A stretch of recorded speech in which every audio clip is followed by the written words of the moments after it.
Has the Montreal Canadiens' biggest gamble finally paid off? Or are we simply setting ourselves up for another heartbreaking season of what-ifs with Kirby Dach?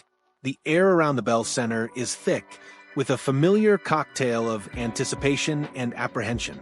For months, the burning question has been, who will step up as the Canadiens' undisputed second-line center? Now, the organization has seemingly made its declaration, confirming that if he's healthy, Kirby Dach is their man. But for a player whose career in Montreal has been as defined by his absences as by his undeniable flashes of brilliance, this confirmation comes with a heavy asterisk, a whisper of doubt that echoes through the halls of every Habs fan's mind. Kirby Dach, the promising young forward acquired with such high hopes, has played 112 games for the Canadiens, tallying 62 points in that span. Those numbers, while respectable, tell only half the story. The other, more frustrating half is the relentless string of injuries that have sidelined him, preventing him from truly establishing himself as the consistent force the team desperately needs. Can the Canadiens truly afford to enter another season simply assuming Dach will play a full 82 games and solidify his role as a true number 2 center?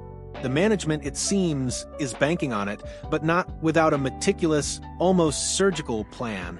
Our sources indicate a near 100% certainty that if Dach is healthy, he will indeed start the season as the 2C. The vision is clear.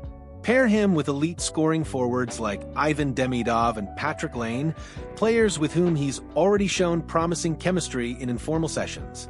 Imagine the offensive fireworks, the dynamic plays unfolding on the ice. But then, the inevitable question arises, a question that has plagued many a promising line. What about the 5-on-5 defense? As one insider quipped, that's Marty's problem, not mine.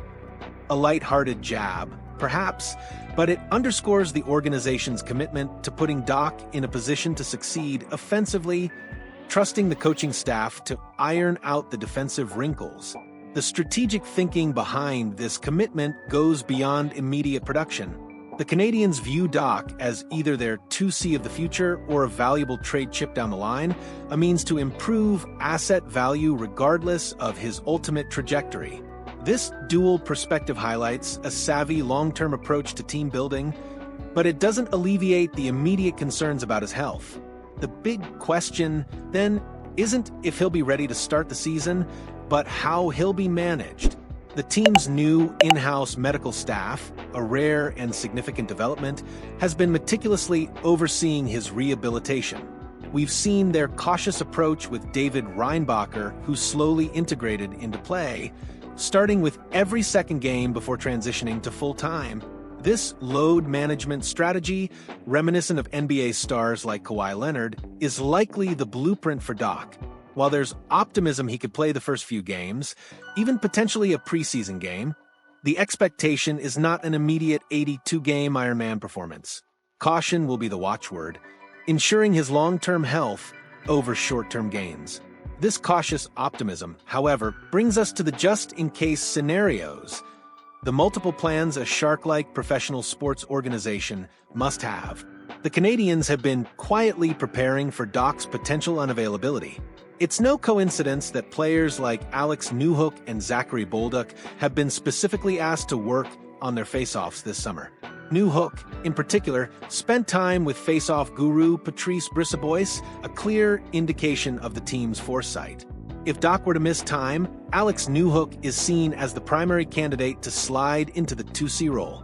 He's done it before, and his offensive instincts make him a natural fit. Joe Veleno is viewed more as a bottom-6 option, and the thought of breaking up the powerhouse veteran line by moving Jake Evans is a non-starter.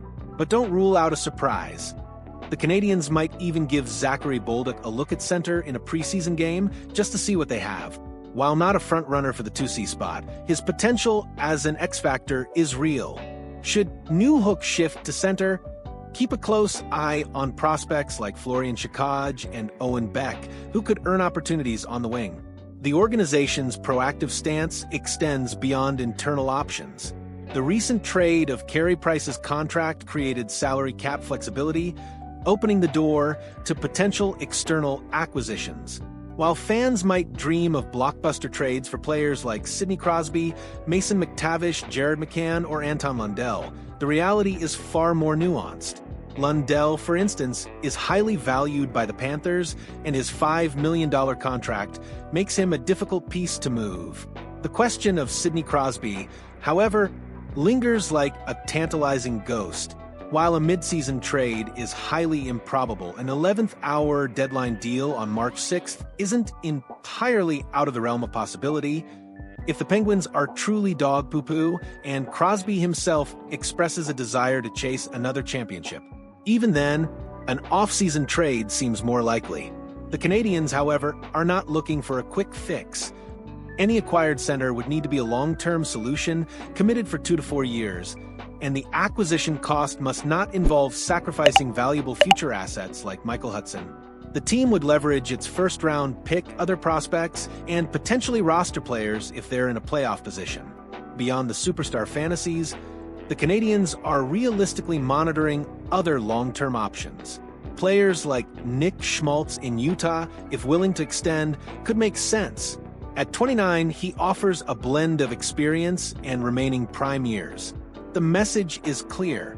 If the Canadiens find themselves in a playoff spot, they will be aggressive buyers, not looking to raise the entire farm, but targeting players who can contribute both this season and for years to come.